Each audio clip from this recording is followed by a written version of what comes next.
Man o' War was an American thoroughbred who is widely considered one of the greatest racehorses of all time. Several sports publications including The Blood Horse, Sports Illustrated, ESPN, and the Associated Press voted Man o' War as the outstanding horse of the 20th century. During his racing career just after World War I, Man o' War won 20 of 21 races and $249,465 in purses. He was the unofficial 1920 American Horse of the Year and was honored with Babe Ruth as the Outstanding Athlete of the Year by The New York Times. He was inducted into the National Museum of Racing and Hall of Fame in 1957.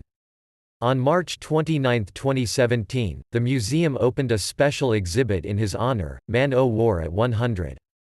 In 1919, Man o' War won 9 of 10 starts including the Hopeful Stakes and Belmont Futurity, then the most important races for 2-year-old horses in the United States.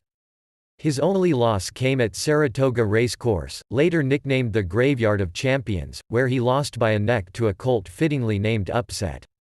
Man o' War was not entered in the 1920 Kentucky Derby because his owner, Samuel Riddle, did not believe in racing at the distance of 10 furlongs so early in a young horse's career. Instead, Man o' War made his 3-year-old debut in the Preakness Stakes where he defeated Upset by 1.5 lengths. Man o' War later won the Belmont Stakes by 20 lengths while setting a world record. Throughout the summer and fall, he continued to dominate his fellow 3-year-olds, setting multiple records while conceding large amounts of weight to his rivals.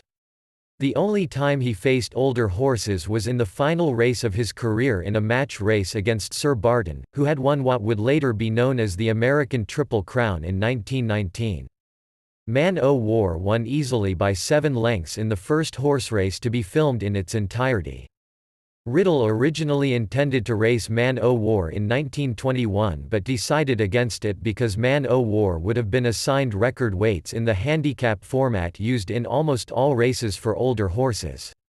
Instead, Man o' War was retired to stud, where he became a leading sire whose multiple champions included Triple Crown winner War Admiral. He was the grandsire of Seabiscuit and his sire line continues today through horses such as In Reality, Tiznow, Terra and Tourist.